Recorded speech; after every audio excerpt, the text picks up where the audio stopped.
ਲੋ ਜੀ ਅੱਜ ਅਸੀਂ ਗੱਲ ਕਰ ਰਹੇ ਹਾਂ ਡਾਕਟਰ ਸਾਹਿਬ ਦੀ ਕਿਤਾਬ ਆਈ ਹੈ ਜਿੰਦੜੀਏ ਤਨ ਦੇਸਾਂ ਤੇਰਾ ਤਾਣਾ।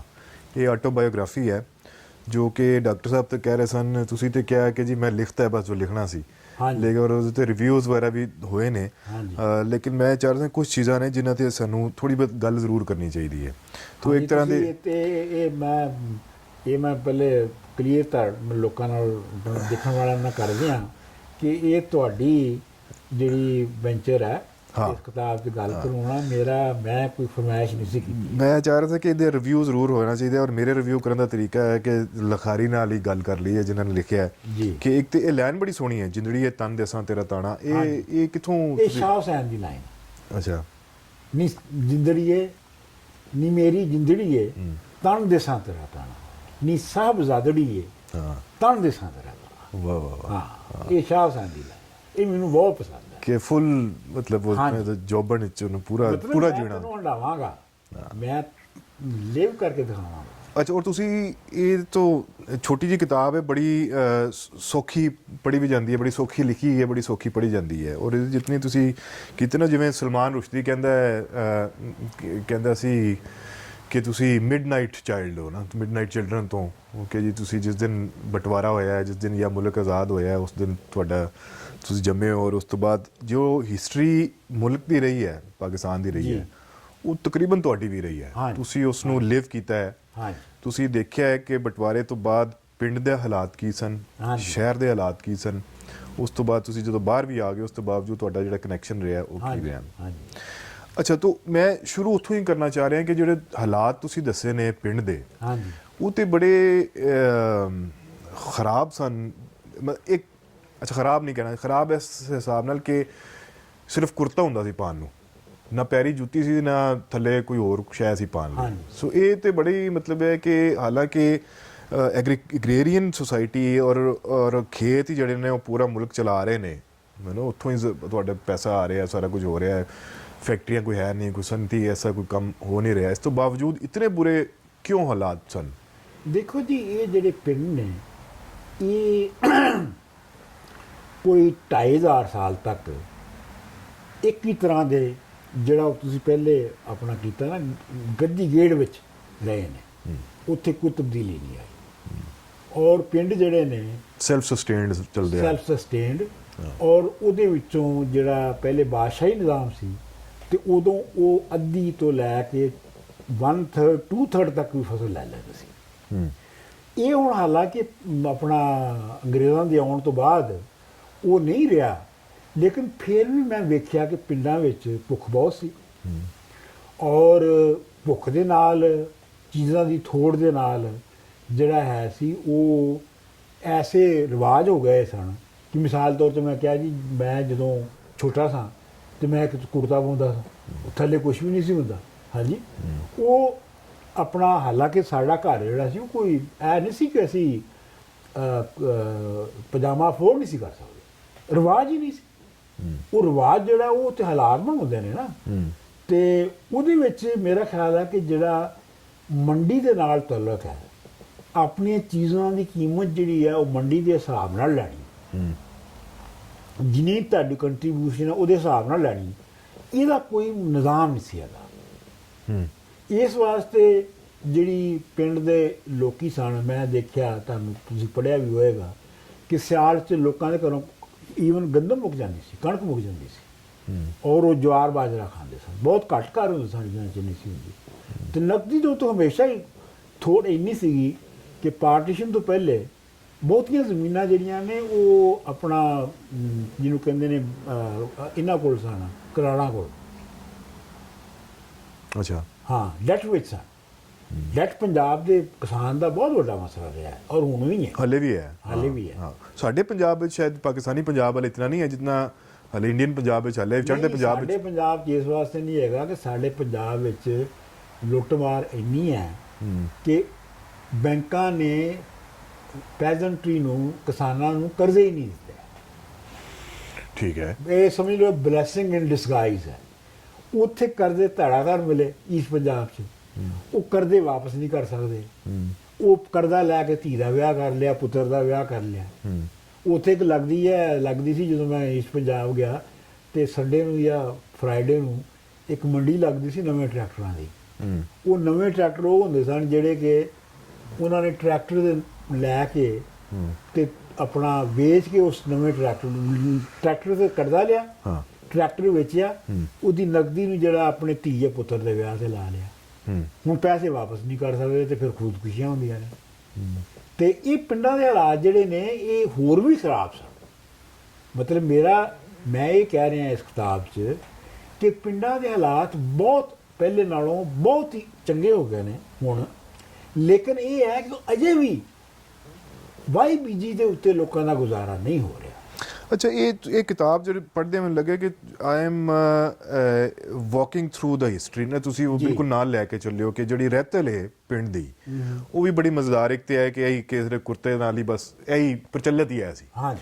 ਦੂਸਰਾ ਬੜਾ ਮਜ਼ੇਦਾਰ ਸੀ ਕਿ ਜੀ ਜਿਹੜੇ ਉੱਥੇ ਬੁੱਢੀਆਂ ਸਨ ਉਹ ਧੋਤੀ ਔਰਤਾਂ ਜਿਹੜੀਆਂ ਸਨ ਉਹ ਸਿਰਫ ਉਹ ਪਾਉਂਦੀਆਂ ਸਨ ਆਪਣਾ ਧੋਤੀ, ਲੇਕਿਨ ਜਿਹੜੇ ਬਾਅਦ ਘਰ ਆਏ ਸਨ ਉਹ ਸ਼ਲਵਾਰ ਕਮੀਜ਼ ਪਾਉਂਦੇ ਸਨ। ਹਾਂਜੀ। ਸੋ ਇਹ ਬੜਾ ਇੱਕ ਮਜ਼ੇਦਾਰ ਹੈ ਪੂਰੀ ਥਰੂ ਆਊਟ ਉਹਦੀ ਹਿਸਟਰੀ ਟ੍ਰਾਂਸਫਰਮੇਸ਼ਨ ਦਾ। ਮਸਲ ਉਹ ਜਿਵੇਂ ਜਟਕੀਆਂ ਬੁੱਢੀਆਂ ਜਿਹੜੀਆਂ ਨੇ ਉਹ ਮੇਰੀ ਹੋਸ਼ ਤੱਕ, ਯਾਨੀ ਮੈਂ ਹਾਈ ਸਕੂਲ ਤੱਕ ਤੇ ਤੁਹਾਨੂੰ ਮੈਂ ਪਿੰਡ 'ਚ ਹੀ ਰਿਹਾ ਔਰ ਮੈਂ ਜਟਕਿਆਂ ਦੇ ਪਿੰਡ 'ਚ ਪੜ੍ਹਿਆ ਔਰ ਮੈਂ ਰੋਜ਼ ਉੱਥੇ ਜਾਂਦਾ ਸਾਂ ਉਹਨਾਂ ਦੇ ਪਿੰਡਾਂ 'ਚੋਂ ਲੰਘ ਕੇ, ਤੇ ਕੋਈ ਵੀ ਜਟਕੀ ਔਰਤ ਜਿਹੜੀ ਹੈ ਉਹ ਸ਼ਲਵਾਰ ਨਹੀਂ ਸੀ ਪਾਉਂਦੀ। ਲੇਕਿਨ ਹੁਣ ਤੁਸੀਂ ਜਾਓ ਤੇ ਹੁਣ ਤੁਹਾਨੂੰ ਉਹਨਾਂ ਪਿੰਡਾਂ ਵਿੱਚ ਧੋਤੀ ਨਹੀਂ ਨਜ਼ਰ ਆਏਗੀ। ਇਹ ਕੀ ਵਜ੍ਹਾ ਹੋਈ ਹੈ? ਇਹਦੀ ਟ੍ਰਾਂਸਫਰਮੇਸ਼ਨ ਹੋ ਗਈ ਨਾ। ਹਾਂ। ਅੱਛਾ, ਹੁਣ ਦੋ ਚੀਜ਼ਾਂ ਕਿ ਇੱਕ ਤੇ ਉਹ ਜਿਹੜਾ ਪਿੰਡ ਹੈ ਨਾ, ਉਸ ਪਿੰਡ ਵਿੱਚ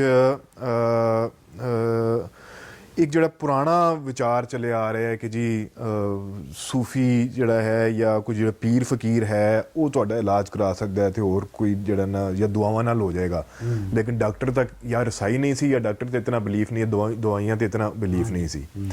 ਦੂਸਰਾ ਇਹਦਾ ਜਿਹੜਾ ਸੈਕੰਡ ਪਾਰਟ ਜਿਹੜਾ ਮੈਂ ਪੁੱਛਣਾ ਚਾਹ ਰਿਹਾ ਕਿ ਜਦੋਂ ਫਿਰ ਟੈਕਨੋਲੋਜੀ ਆਈ ਹੈ ਜੋ ਕਿ ਲੱਗਦਾ ਹੈ ਕਿ ਉਹਦੇ ਨਾਲ ਬਹੁਤ ਸਾਰੀ ਚੀਜ਼ਾਂ ਠੀਕ ਵੀ ਹੋਈਆਂ। ਮਸਲਨ ਹੈ ਕਿ ਅਗਰ ਆਪ ਪਾਲ ਪਿੰਡ ਸੀ ਉਹ ਤੇ ਜਿਹੜਾ ਮੋਚੀ ਹੈ ਉਹ ਮੋਚੀ ਹੈ, ਉਹਦਾ ਪੁੱਤਰ ਵੀ ਮੋਚੀ ਹੈ, ਅੱਗੇ ਵੀ ਮੋਚੀ ਚੱਲੇਗਾ, ਜਿਹੜਾ ਨਾਈ ਹੈ ਉਹ ਨਾਈ ਚੱਲੇਗਾ, ਜੋ ਕਿ ਹਾਲੇ ਵੀ ਮੈਂਟੈਲਿਟੀ ਸਾਡੇ ਪੰਜਾਬ ਐਗਜ਼ਿਸਟ ਕਰਦੀ ਹੈ ਕਿ ਉਹ ਕਹਿੰਦੀ ਹੈ ਨੇ ਕਿ ਤੂੰ, ਲੇਕਿਨ ਟੈਕਨੋਲੋਜੀ ਨਾਲ ਇਹ ਹੋਇਆ ਹੈ ਕਿ ਹੁਣ ਉਹ ਪੜ੍ਹ ਕੇ ਕੁਝ ਹੋਰ ਵੀ ਕਰ ਸਕਦਾ ਹੈ। ਕੋਈ ਜ਼ਰੂਰੀ ਨਹੀਂ ਹੈ ਕਿ ਨਹੀਂ ਉਹ ਚ ਪੜ੍ਹਿਆ ਵੀ ਨਾ ਹੋਵੇ, ਮਤਲਬ ਬਹੁਤ ਥੋੜਾ ਵੀ ਪੜ੍ਹਿਆ ਹੋਵੇ ਜਾਂ ਥੋੜਾ ਅਨਪੜ੍ਹ ਵੀ ਹੋਵੇ, ਤੂੰ ਜਾ ਕੇ ਸ਼ਹਿਰ ਨੌਕਰੀ ਕਰ ਲੈਂਦਾ। ਹਾਂ, ਮਤਲਬ ਕਿਸੇ ਦਾ ਡਰਾਈਵਰ ਲੱਗ ਜਾਂਦਾ। ਹੁਣ ਜਿਹੜੇ ਪਿੰਡਾਂ ਦੇ ਵਿੱਚ ਸਭ ਤੋਂ ਲੋਐਸਟ ਕਲਾਸ ਬੰਦੇ ਸਨ ਉਹ ਸਨ ਇਹ ਖੋਜੇ, ਮਰਾਸੀ, ਇਹ ਸਾਰੇ ਜਿਹੜੇ ਸਨ ਨਾ ਇਹ ਲੋਐਸਟ ਕਲਾਸ ਸੀ। ਮੈਂ ਹੁਣ ਦੇਖਿਆ ਕਿ ਉਹ ਸਾਰੇ ਲਾਹੌਰ ਆ ਗਏ ਨੇ ਔਰ ਅਕਸਰ ਉਹਨਾਂ ਚੋਂ, ਔਰ ਲਾਹੌਰ ਆ ਕੇ ਉਹ ਕੋਈ ਥੋੜਾ ਛੋਟਾ ਮੋਟਾ ਜਿਹੜੇ ਤੇਜ਼ ਨੇ ਉਹ ਥੋੜਾ ਮੋਟਾ ਧੰਦਾ ਕਰ ਲੈਂਦੇ ਨੇ, ਜਿਹੜੇ ਨਹੀਂ ਕਰ ਸਕਦੇ ਉਹ ਕਿਸੇ ਦਾ ਡਰਾਈਵਰ ਲੱਗ ਜਾਂਦੇ ਨੇ। ਤੇ ਲਾਹੌਰ ਤੋਂ ਤੁਸੀਂ ਵੀ ਆ ਗਏ ਸੋ ਫਿਰ? ਹਾਂਜੀ, ਮੈਂ ਵੀ ਆ ਗਿਆ ਸੀ।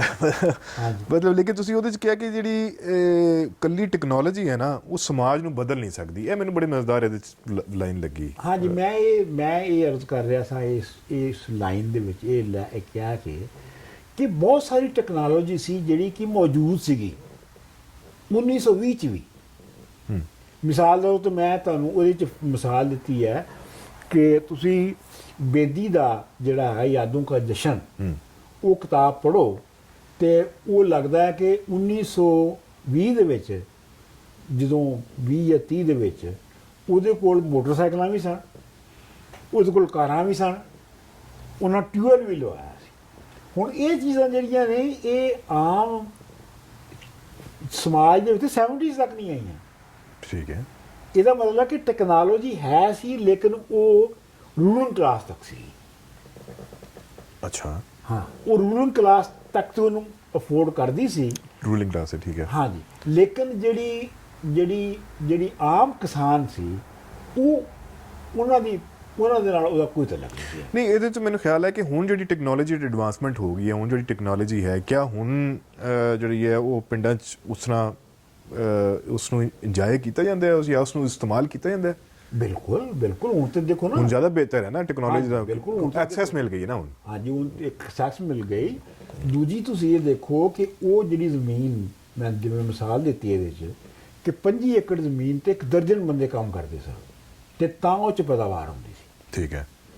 ਹੁਣ ਜਿਹੜੀ ਹੈ ਉਹ ਜਿਹੜੇ ਦਰਜਨ ਬੰਦੇ ਸਾਰਾ ਸਾਲ ਦਿਨ ਤੋਂ ਲੈ ਕੇ ਰਾਤ ਤੱਕ ਕੰਮ ਕਰਦੇ ਸਨ, ਹਾਂ ਹੁਣ ਦੋ ਉਹ ਬੰਦਿਆਂ ਚੰਦ ਚ ਘੰਟਿਆਂ 'ਚ ਹੋ ਜਾਂਦਾ। ਹਾਂ 2-3 ਬੰਦੇ ਬਸ ਕਰਕੇ ਤੇ ਹੋ ਨਹੀਂ ਗਏ। 2-3 ਵੀ ਨਹੀਂ, ਇੱਕ ਬੰਦਾ ਵੀ ਪਾਰਟ ਟਾਈਮ ਸਿਆਲ 'ਚ ਮੇਰਾ ਖਿਆਲ ਉਹ ਸ਼ਾਇਦ 25-30 ਘੰਟੇ ਟੋਟਲ ਹੁੰਦਾ। ਤੇ ਬਾਕੀ ਜਿਹੜੇ ਹੁਣ ਉਹ ਕੰਮ ਨਹੀਂ ਕਰ ਰਹੇ, ਉਹ ਹੁਣ ਘਰ ਬਹਿ ਕੇ ਕੀ ਕਰ ਰਹੇ ਨੇ? ਕੁਛ ਨਹੀਂ, ਉਹ ਸੜ ਰਹੇ ਨੇ।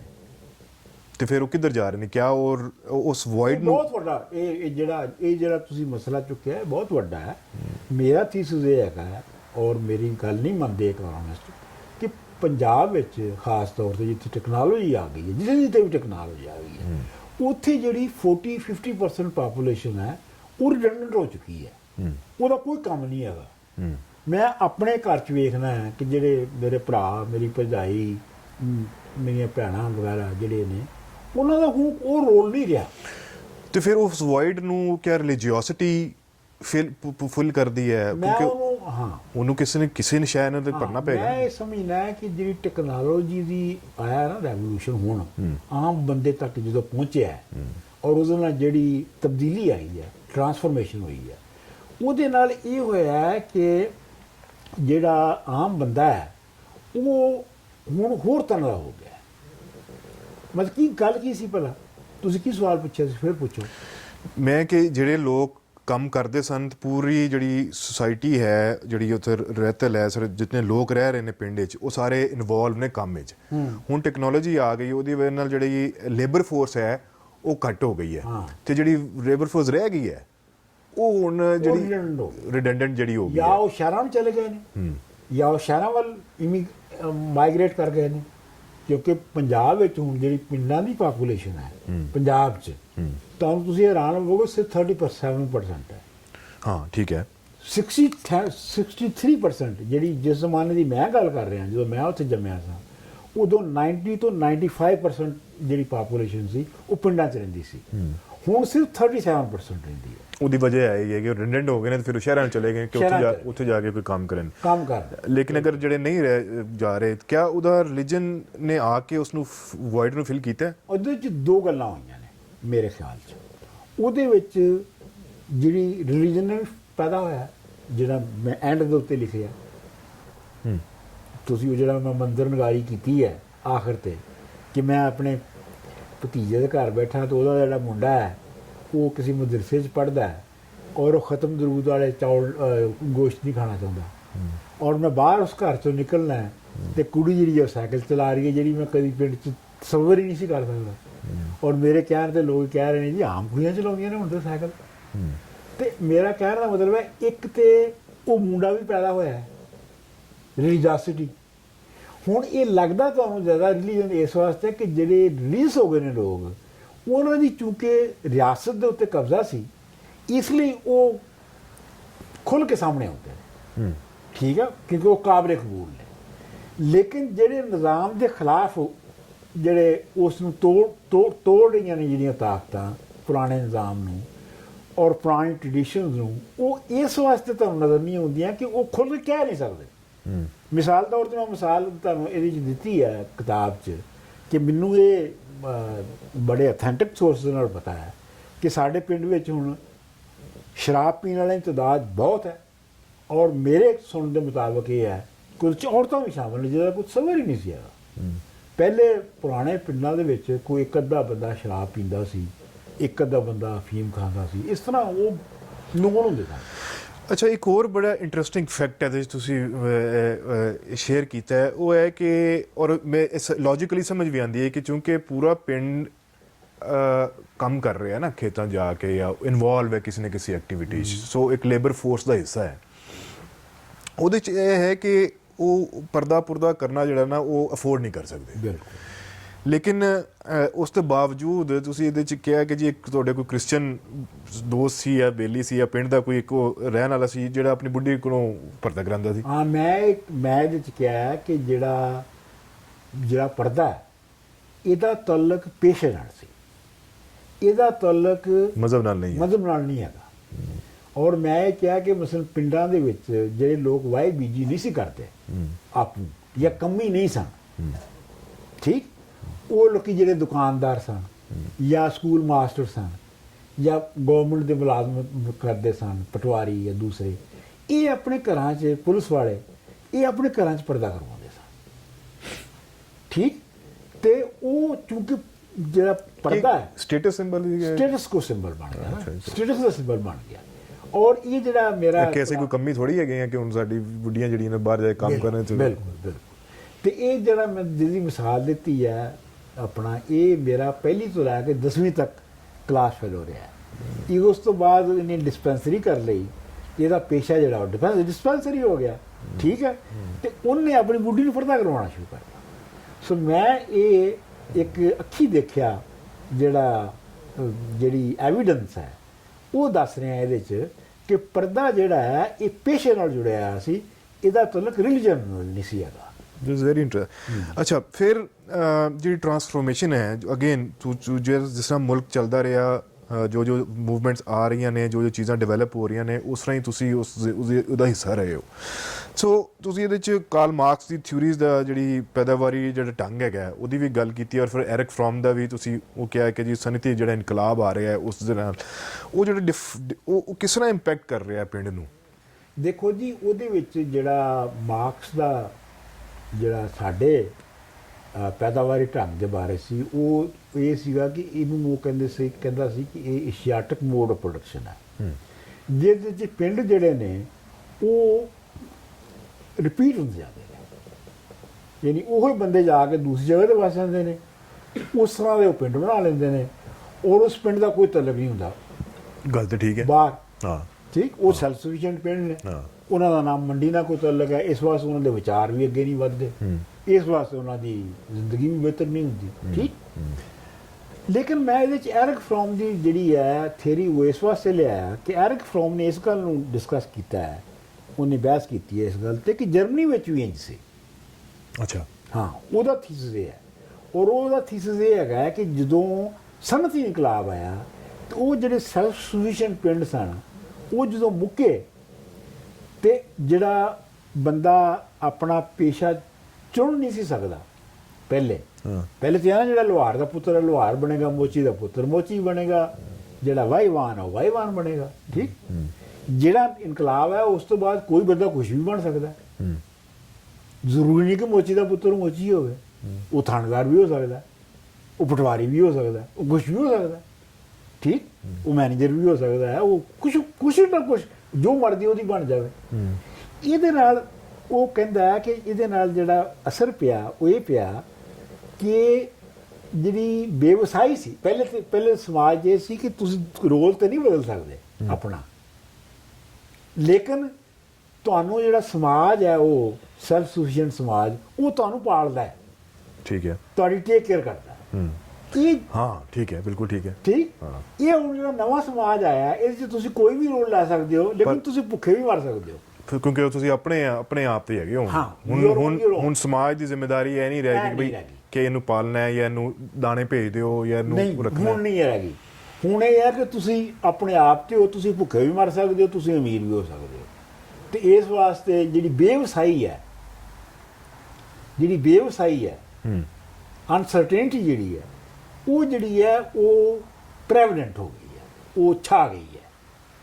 ਔਰ ਉਸ ਬੇਵਸਾਈ ਦੀ ਵਜ੍ਹਾ ਤੋਂ ਜਿਹੜਾ ਐਰਿਕ ਫਰੋਮ ਕਹਿੰਦਾ ਹੈ ਕਿ ਉਸ ਬੇਵਸਾਈ ਦੇ ਵਿੱਚੋਂ ਹਿਟਲਰ ਵਰਗੀ ਫਾਸ਼ਿਜ਼ਮ ਜੰਮੀ ਸੀ ਕਿ ਫਿਰ ਸਾਰਾ ਕੁਝ ਮੇਰੇ ਕੋਲ ਹੋਣਾ ਚਾਹੀਦਾ। ਹਾਂਜੀ, ਕਿ ਲੋਕੀ ਕਿਸੇ ਐਸੇ ਫਿਗਰ ਦੇ ਨਾਲ ਆਇਡੈਂਟੀਫਾਈ ਕਰਨਾ ਚਾਹੁੰਦੇ ਸਨ ਕਿ ਜਿਹੜਾ ਫਿਗਰ ਆਪੋ ਤਾਪੀ ਪੈ ਗਈ ਨਾ, ਫਿਰ ਆਪੋ ਤਾਪੀ ਪੈ ਗਈ, ਤੇ ਉਹਦੇ 'ਚ ਫਿਰ ਸਾਰੀ ਜਿਹੜੀ ਆਪਣੇ ਬਚਾਅ ਦੀ ਜਿਹੜੀ ਸੂਰਤ ਹੈ ਉਹ ਉਹਨਾਂ ਨੇ ਇੱਕ ਡਿਕਟੇਟਰ ਲੱਭਣੀ ਸ਼ੁਰੂ ਕਰ ਦਿੱਤੀ।